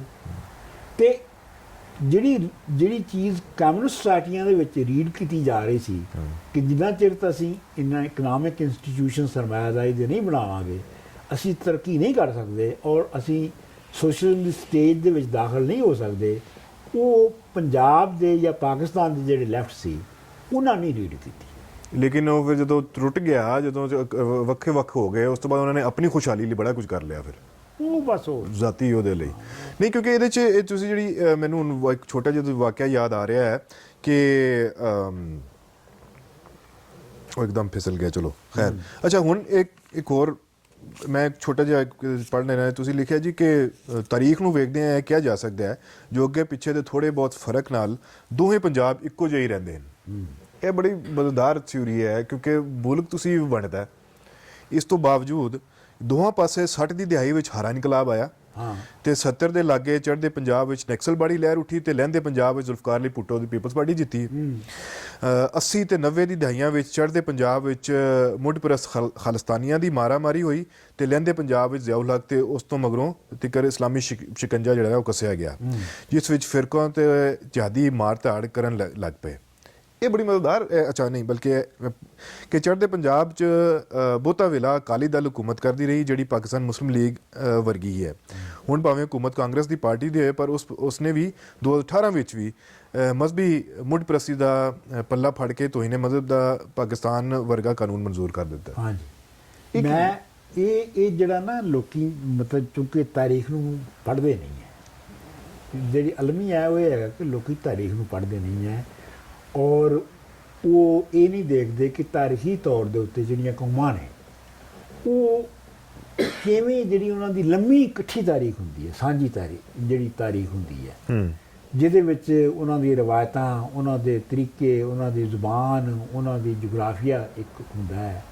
ਤੇ ਉਹ ਜਗਰਾਫੀਆ ਅਗਰ ਬਦਲ ਵੀ ਜਾਵੇ ਤੇ ਉਹਦੀ ਤਹਿਜ਼ੀਬ ਜਿਹੜੀ ਹੈ, ਸਿਵਲਾਈਜੇਸ਼ਨ ਦੀ ਜਿਹੜੀ ਜੁੜਤ ਹੁੰਦੀ ਹੈ, ਉਹਦਾ ਅਸਰ ਇੰਨਾ ਹੁੰਦਾ ਹੈ ਕਿ ਉਹ ਇੱਕੋ ਜਿਹਾ ਅਸਰ ਹੁੰਦਾ ਦੋਵਾਂ ਦਾ। ਔਰ ਇਹ ਦੋਵਾਂ ਪੰਜਾਬਾਂ ਦਾ ਕਈ ਵਾਰੀ ਕਈਆਂ ਜਗ੍ਹਾ ਦੇ ਉੱਤੇ ਮੈਂ ਜਿਹੜਾ ਉਹ ਉਹਨਾਂ ਨੂੰ ਕੰਪੇਅਰ ਕਰਕੇ ਦੱਸਿਆ ਹੈ ਕਿ ਬਾਵਜੂਦ ਇਸ ਦੇ ਕਿ ਹਿੰਦੁਸਤਾਨ 'ਚ ਕਾਂਗਰਸ ਦੀ ਡੈਮੋਕ੍ਰੇਟਿਕ ਹੁਕੂਮਤ ਸੀ, ਪਾਕਿਸਤਾਨ 'ਚ ਮਾਰਸ਼ਲ ਲੱਗ ਗਿਆ, ਮਾਰਸ਼ਲ ਰਿਹਾ ਹੈ, ਤੇ ਇਸ ਤੋਂ ਬਾਵਜੂਦ ਇਤਨਾ ਇਸ ਦੇ ਬਾਵਜੂਦ ਜਿਹੜੇ ਬੁਨਿਆਦੀ ਮੁਆਸ਼ੀ ਢੰਗ ਸੀ ਉਹ ਚੂੰਕਿ ਇੱਕ ਸੀ, ਤਾਰੀਖ ਇੱਕ ਸੀ, ਇਸੇ ਵਾਸਤੇ ਦੋਵਾਂ ਪੰਜਾਬਾਂ ਦੇ ਵਿੱਚ ਇੱਕੋ ਜਿਹੀਆਂ ਤਹਿਰੀਕਾਂ ਬਣਦੀਆਂ ਰਹੀਆਂ।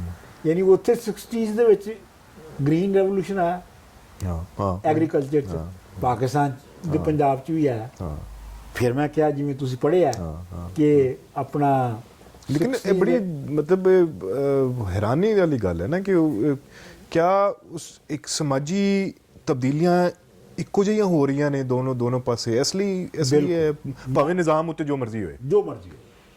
ਇਸ ਵਾਸਤੇ ਮੈਂ ਇਹ ਸਮਝਣਾ ਹੈ ਕਿ ਕਦੀ ਤੁਹਾਨੂੰ ਲੱਗੇਗਾ ਕਿ ਈਸਟ ਪੰਜਾਬ ਅੱਗੇ ਲੰਘ ਗਿਆ, ਕਦੀ ਤੁਹਾਨੂੰ ਲੱਗੇਗਾ ਵੈਸਟ ਪੰਜਾਬ ਅੱਗੇ ਲੰਘ ਗਿਆ, ਪਰ ਐਟ ਦਾ ਐਂਡ ਆਫ ਦਾ ਡੇ ਤੁਹਾਨੂੰ ਪਤਾ ਲੱਗੇਗਾ ਕਿ ਦੋਵੇਂ ਇੱਕ ਹੀ ਜਾਏ ਨੇ। ਇਹ ਮੈਂ ਇਹਨੂੰ ਐਕਸਪੈਂਡ ਵੀ ਕੀਤਾ ਹੈ। ਮੈਂ ਕਿਹਾ ਕਿ ਪੂਰੇ ਸਬ ਕੰਟੀਨੈਂਟ ਦੀ ਵੀ ਇੱਕ ਮੁਸ਼ਤਰਕਾ ਆਈਡੀਓਲੋਜੀ ਸੀ ਜਿਹੜੀ ਪੂਰੇ ਹਿੰਦੁਸਤਾਨ ਦੇ ਬਰਸਗੀਰ ਦੇ ਵਿੱਚ ਸੀ ਔਰ ਉਹਦੇ ਵਿੱਚ ਆਈਡੀਓਲੋਜੀ ਇਹ ਸੀ ਕਿ ਜਿੰਨਾ ਭੂਤਾਂ ਅਣਡਿੱਠੀਆਂ ਤਾਕਤਾਂ ਨੂੰ ਮੰਨਣਾ ਔਰ ਜਾਦੂ ਟੂਣੇ ਦੀ ਆਈਡੀਓਲੋਜੀ ਨੂੰ ਮੰਨਣਾ, ਜਿਹੜਾ ਮੈਂ ਸ਼ੁਰੂ ਵਿੱਚ ਵੀ ਆਪਣੇ ਬਾਰੇ 'ਚ ਵੀ ਕਿਹਾ ਕਿ ਤੁਹਾਡੇ ਪਿਓ ਤੁਹਾਨੂੰ ਚੁੱਕ ਕੇ ਲੈ ਕੇ ਜਾਂਦਾ ਸੀ, ਤੁਹਾਡੀ ਫਿਜ਼ੀਕਲ ਡਿਸੇਬਿਲਿਟੀ ਦੀ ਵਜ੍ਹਾ ਨਾਲ, ਪੋਲੀਓ ਦੀ ਵਜ੍ਹਾ ਨਾਲ, ਕਿ ਤੁਸੀਂ ਜ਼ਿਕਰ ਕੀਤਾ ਉਹਦਾ ਬੜਾ ਲੰਬਾ ਬਲਕਿ ਹੈ ਉਹਦੇ 'ਚ ਕਿ ਉਹ ਜਾਦੂ ਟੂਣਾ ਬਹੁਤਾ ਹੋਇਆ ਸੀ ਕਿ ਪੀਰ ਕੋਲ ਦਮ ਕਰਾ ਲਓ। ਤੇ ਮੇਰੇ ਘਰ ਵਾਲਿਆਂ ਦਾ ਖਿਆਲ ਸੀ ਕਿ ਉਹ ਮੈਂ ਖੇਤਾਂ ਤੋਂ ਮੈਨੂੰ ਲਿਆ ਰਹੇ ਸਨ ਵਾਪਸ ਜਦੋਂ ਮੈਂ ਬਹੁਤ ਛੋਟਾ ਸਾਂ। ਤਾਂ ਉਹਨਾਂ ਦਾ ਖਿਆਲ ਸੀਗਾ ਕਿ ਰਾਹ ਦੇ ਵਿੱਚ ਚਿੜੇਲਾਂ ਮੈਨੂੰ ਚੰਬੜ ਗਈਆਂ ਤੇ ਇਸ ਵਾਸਤੇ ਮੇਰੀ ਲੱਤ ਖਰਾਬ ਹੋ ਗਈ। ਹੁਣ ਚੂੰਕਿ ਇਤਕਾਦ ਉਹਦੇ ਤੇ ਹੈ, ਇਸ ਵਾਸਤੇ ਉਹਦਾ ਇਲਾਜ ਵੀ ਉਹ 'ਚ ਹੀ ਲੱਭ ਰਹੇ ਸਾਂ।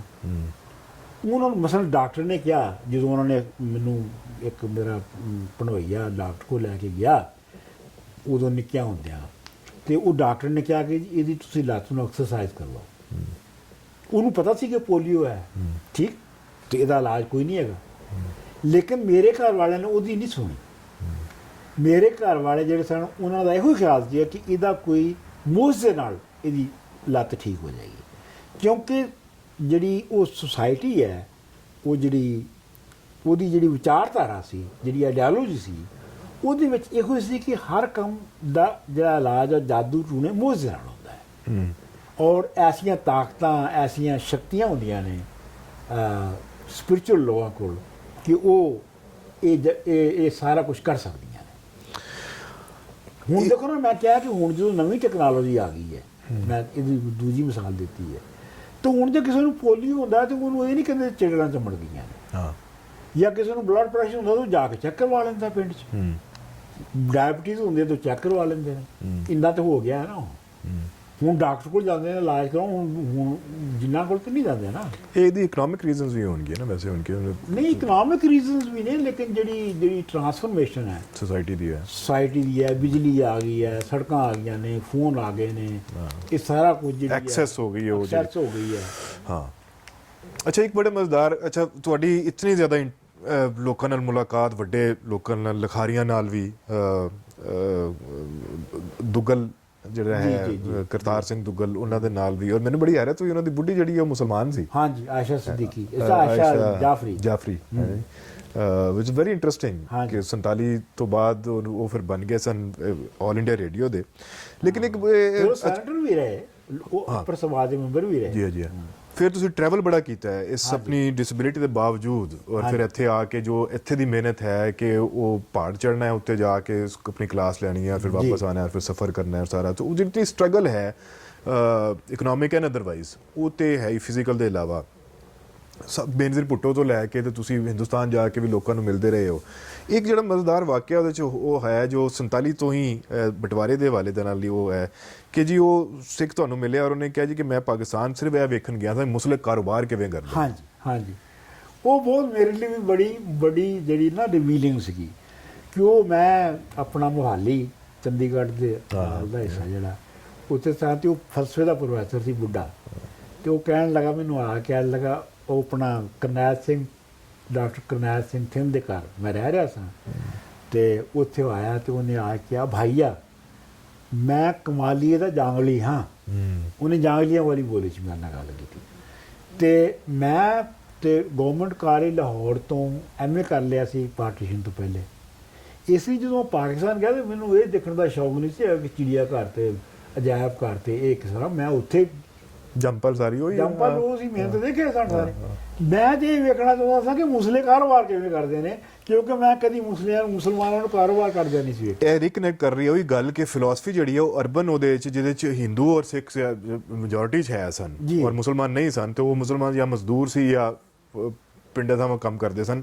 ਇਸ ਤਰ੍ਹਾਂ ਇਸ ਕੈਟੇਗਰੀ 'ਚ ਨਹੀਂ ਸਨ। ਨਹੀਂ, ਬਿਲਕੁਲ ਨਹੀਂ।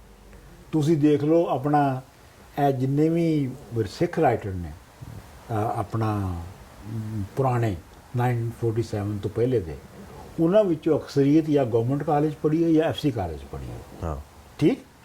ਤੁਸੀਂ ਮੁਸਲਮਾਨ ਰਾਈਟਰਾਂ 'ਚ ਦੇਖ ਲਓ, ਜਾਂ ਤੇ BA ਨਹੀਂ ਪਾਸ ਕੀਤਾ ਤੇ ਜਾਂ ਮਤਲਬ ਉੱਥੇ ਠੋਸ ਹੋ ਗਏ। ਤੇ ਇਸ ਲਈ ਉਹ ਮਤਲਬ ਇਹ ਹੈ ਕਿ ਉਹ ਬਹੁਤ ਅੱਗੇ ਸਨ। ਅੱਛਾ, ਸਾਰੀ ਟਰਾਂਸਫਾਰਮੇਸ਼ਨ ਹੁੰਦੇ ਆ। ਹੁਣ ਅਸੀਂ ਮਤਲਬ ਗੱਲਾਂ ਬਹੁਤ ਸਾਰੀਆਂ ਨੇ ਇਹਦੇ 'ਚ, ਛੋਟੇ ਛੋਟੇ ਮਜ਼ੇਦਾਰ ਕਿੱਸੇ ਨੇ ਜਿਨ੍ਹਾਂ 'ਚ ਤੁਹਾਡੀ ਮੁਲਾਕਾਤਾਂ ਸਾਰਿਆਂ ਨਾਲ, ਬਹੁਤ ਸਾਰੇ ਲੋਕਾਂ ਨਾਲ ਹੈ, ਔਰ ਉਹਨਾਂ ਨਾਲ ਤੁਸੀਂ ਚੀਜ਼ਾਂ ਡਿਸਕਸ ਵੀ ਆਈਡੀਓਲੋਜੀਕਲ ਲੈਵਲ 'ਤੇ ਵੀ ਕੀਤੇ ਨੇ। ਇੱਥੇ ਦੀ ਵੀ ਜਿਹੜਾ ਤੁਸੀਂ ਕੰਮ ਸ਼ਮ ਕੀਤਾ ਉਹ ਵੀ ਹੈ। ਲੇਕਿਨ ਇਹਨੂੰ ਇੱਥੋਂ ਮੈਂ ਮੁਕਾਉਣਾ ਚਾਹਾਂਗਾ ਕਿ ਤੁਸੀਂ ਹੁਣ ਕਹਿ ਰਹੇ ਹੋ ਕਿ ਪਾਕਿਸਤਾਨ ਵਿੱਚ ਜਿਹੜੀ ਸਰਮਾਇਆਦਾਰੀ ਦੀਆਂ ਜਿਹੜੀਆਂ ਨਾ ਉਹ ਪਹਿਲੀਆਂ ਮੰਜ਼ਿਲਾਂ ਵਿੱਚੋਂ ਲੰਘ ਰਿਹਾ ਪਾਕਿਸਤਾਨ, ਤੇ ਦੇਖਣਾ ਚਾਹੀਦਾ ਹੈ ਇਸ ਵਿੱਚ ਕਿਵੇਂ ਸੋਸ਼ਲ ਡੈਮੋਕ੍ਰੇਸੀ ਦੇ ਨਿਜ਼ਾਮ ਦਾ ਪ੍ਰਚਾਰ ਕਰਕੇ ਲੋਕਾਂ ਲਈ ਸਹੂਲਤਾਂ ਵਧਾਈਆਂ ਜਾਵਣ। ਹਾਂਜੀ, ਮੈਂ ਇੱਥੇ ਇਹ ਕਹਿ ਰਿਹਾ ਬੁਨਿਆਦੀ ਤੌਰ 'ਤੇ ਕਿ ਭਾਈ ਇੱਥੇ ਸੋਸ਼ਲਿਜ਼ਮ ਨਹੀਂ ਆਉਣਾ ਅਜੇ। ਸੋਸ਼ਲਿਜ਼ਮ ਜਿਹੜੀ ਹੈ ਉਹ ਸਟੇਜ ਹੈਗੀ ਆ ਸਰਮਾਇਆਦਾਰੀ ਤੋਂ ਬਾਅਦ ਦੀ, ਜਿਹੜੀ ਮਾਰਕਸ ਨੇ ਇਨਵੀਜ਼ਨ ਕੀਤੀ ਸੀ।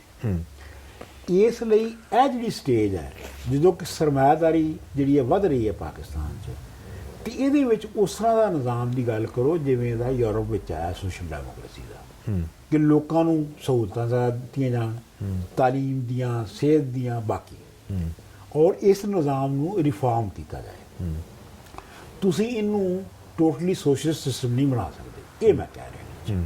ਪਰ ਕਿਆ ਅਮਰੀਕਾ ਚ ਆ ਗਈ ਉਹ ਆਪਣੀ ਪੂਰੇ ਜੋਬਨ ਤੇ ਆ ਗਿਆ ਹੈ, ਆਪਣਾ ਕੈਪੀਟਲਿਸਟ ਜਿਹੜਾ ਹੈ ਜਾਂ ਮੈਚੁਰ ਹੋ ਗਿਆ ਹੈ? ਕਿਆ ਇੱਥੋਂ ਹੁਣ ਨਹੀਂ, ਇਹਦਾ ਜਵਾਬ ਨਾ ਮਾਰਕਸ ਕੋਲ ਸੀ, ਤੇ ਅਸੀਂ ਤੇ ਬਹੁਤ ਛੋਟੇ ਲੋਕ ਹਾਂ, ਅਸੀਂ ਤੇ ਦੇ ਹੀ ਨਹੀਂ ਸਕਦੇ ਇਹਦਾ ਜਵਾਬ ਕਿ ਕੈਪੀਟਲਿਜ਼ਮ ਕਦੋਂ ਮੈਚੁਰ ਹੋਏਗਾ। ਲੇਕਿਨ ਤੁਸੀਂ ਅਮਰੀਕਾ 'ਚ ਵੇਖੋ ਕਿ ਪਹਿਲੀ ਵਾਰੀ ਆਪਣਾ 67% ਪਹਿਲੀ ਵਾਰੀ 67% ਜਿਹੜੇ ਨੇ ਡੈਮੋਕ੍ਰੈਟਿਕ ਪਾਰਟੀ ਦੇ ਮੈਂਬਰ ਉਹ ਆਪਣੇ ਆਪ ਨੂੰ ਸੋਸ਼ਲਿਜ਼ਮ ਨਾਲ ਆਇਡੈਂਟੀਫਾਈ ਕਰਦੇ ਨੇ।